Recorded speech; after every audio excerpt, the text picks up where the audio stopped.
All right, guys. Well, thanks for having me out. Before we hop into the demo and get into pricing, since everyone in the room here is new to the recurring revenue model, I feel that it's important to talk about subscription complexity.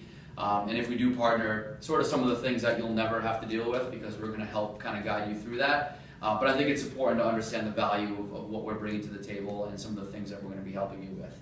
I'm actually going to kind of start in reverse here. So, because you're all from an e-commerce sort of product background, I think it's important to understand some of the differences between us and some of the other platforms that you're used to.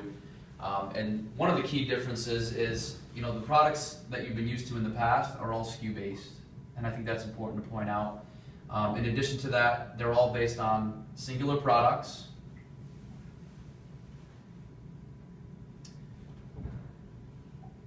They all, in their reporting and their analytics, look backwards as opposed to looking forwards, which is very important.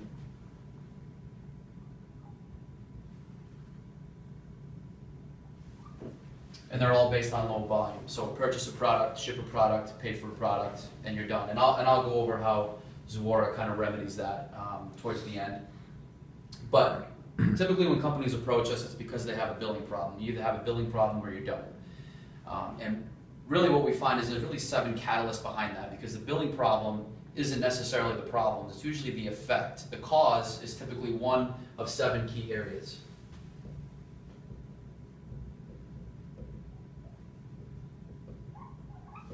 First is billing frequency. So are you billing daily, monthly, yearly, quarterly, semi-annually?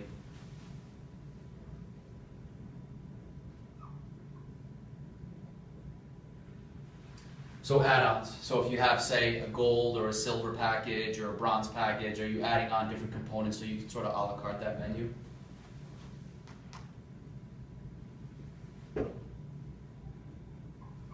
So like I just said, additions. So if you have 3 different tiers, 1 tier to start, 5 tiers, whatever it is, again, those different components and what is included in those.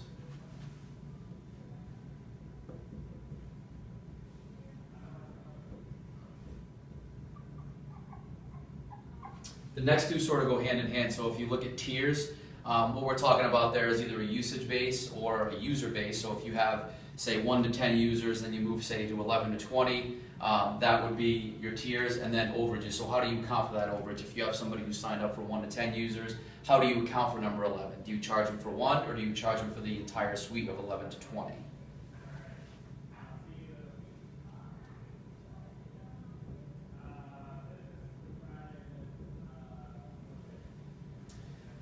Next is promos and discounts. So from a B2C standpoint, promotions are important, so you can offer a freemium or a free trial or coupons or whatever it is, so that you can acquire and you can scale right from the get-go and get market capture. From a discounting standpoint, that's more for the B2C model. And it's really important to be flexible for your sales team so they have the ability to acquire that business as well.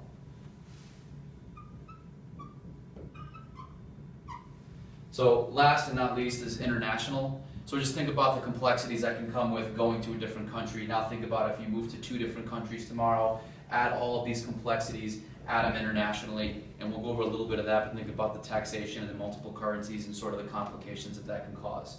So what I want to do is I'm actually going to go through the actual life cycle. It's what we call relationship business management. I think it's really important to cover that because just simply by definition, subscription management is more of a life cycle management problem. So we're going to go through that. I'm going to give you just some real small examples of how complex this project can really be. And really where it starts over here on this side is your product and your packaging.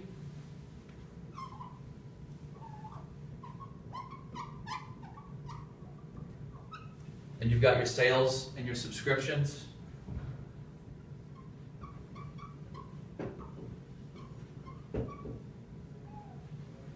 You've got your billing and your finance. I'm actually going to make this a little bit bigger.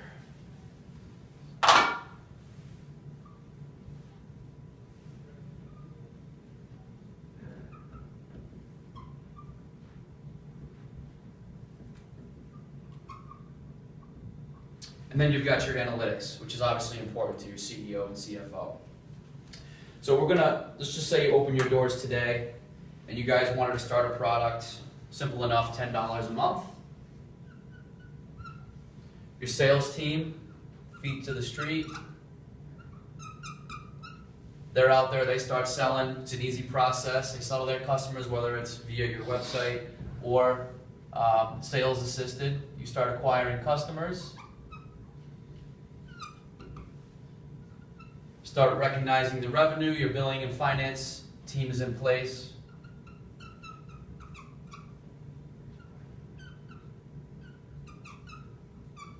So they're doing $10 a month, $10 a month, $10 a month, so on and so forth. And then your CEO, your CFO, they're seeing that you guys are acquiring business, they got money coming in, the analytics are easy to read, simple process, right? And again, this is just one product. So your product and your packaging and your marketing teams want to acquire some more customers. They say, you know what, we're billing monthly, why don't we try to give somebody a discount and they can pay that up front? Sounds like a great idea, in theory.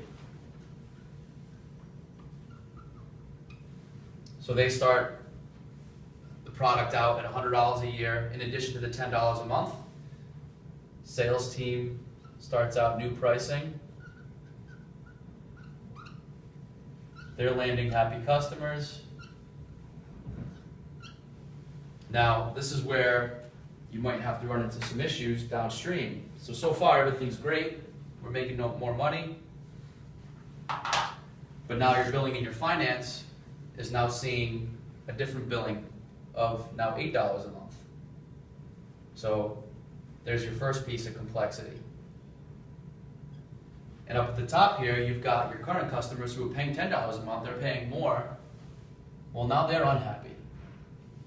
So now what happens? They start calling in, your account management team, your customer service team says, you know what, why don't you pay us the $100 a year? You know, we'll keep you on board. Okay, sounds good. But what happens downstream now? What is this now? Is this churn? Do we start a new contract? What if the customer's cycle starts on the 10th of the month and they called you on the 23rd and now you're starting a new cycle? Do you prorate the contract back? I mean, really, you know, how does finance handle this? So do you have the ability to prorate? Is this now churn?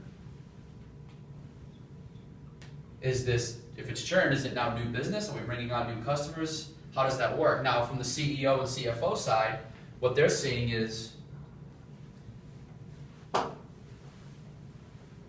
billings are up, revenue's up, but revenue per customer is down. So they don't really understand, you know, why is that? What is the situation? So now they don't really understand the analytics because it's not really giving them the full picture. So now you see a little bit of complication just with one product and one pricing change. So let's just say your product team now goes out and says, we want to add a $50 add-on. First of all, you need to be flexible and nimble enough to make that change and make it simply. A lot of the customers that we talk to when they approach us, it's taking them anywhere from 4 to 9 months to make that change, whereas with us you can do it in 24 hours. And when you think about your first year of business, the fact that you're changing pricing 20 times over the course of a year, it can create a very cumbersome scenario. So in this case, it's a simple add-on of $50. Sales team, of course, goes out. They start selling $50. Now the problem with the sales team is they need to be nimble when you start talking about upsells, cross-sells, downsells. How nimble are they right now? Do they have the ability to just be able to produce that agreement, get that customer in? Now, what's the downstream effect of that? You've got now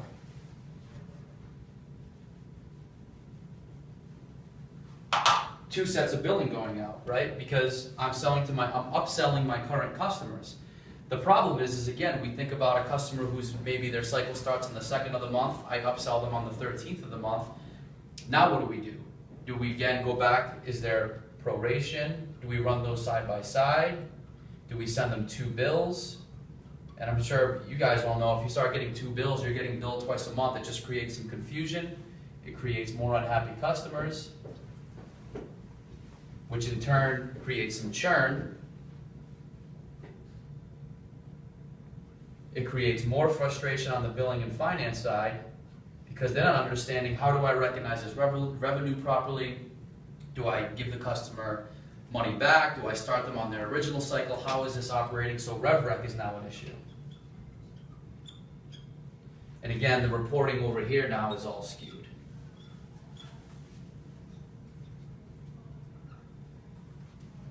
Now again, this is one product, this is one price change, this is one add-on. Flockstar is going to start the market off with 3 different products, and that's just day one. Imagine if one particular product's not working, how are you going to change that? Are you going to add to it? Adding different add-ons for the students, how is that going to work? And all the complexities that this brings. So as you can see, this is where a lot of the frustrations lie, but you can see that the problems start here, feed into this, that come down here, and eventually affects the CEO and the CFO. And now when you add the complexity of international, you start talking about multiple currencies. Are you able to sell multiple currencies? Different taxation. I mean, imagine what that's doing to these guys if that complexity is with your sales team. So how do we solve this problem? Going back to my original point over here, where Zuora is far different from the tools that you're used to, instead of being a SKU base, Zuora is subscription aware. It understands the concept of time. Secondly, as opposed to a singular product, it understands the concept of add-ons, upsells, downsells, renewals.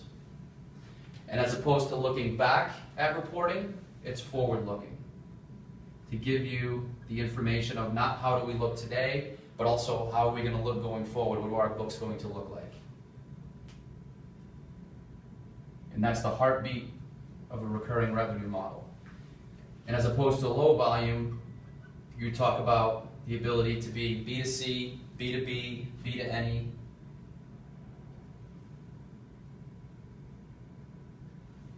And that's the key difference between us and some of the old systems. Now, how do we sit and fit within your ecosystem?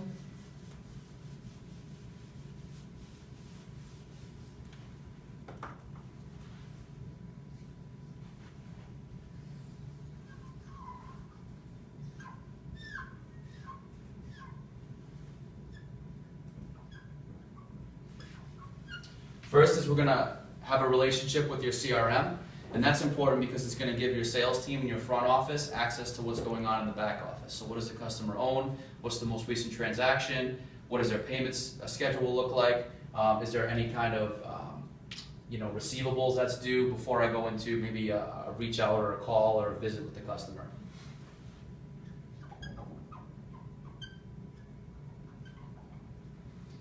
We work with 20 of the top payment gateways out there so that you can easily collect from your clients.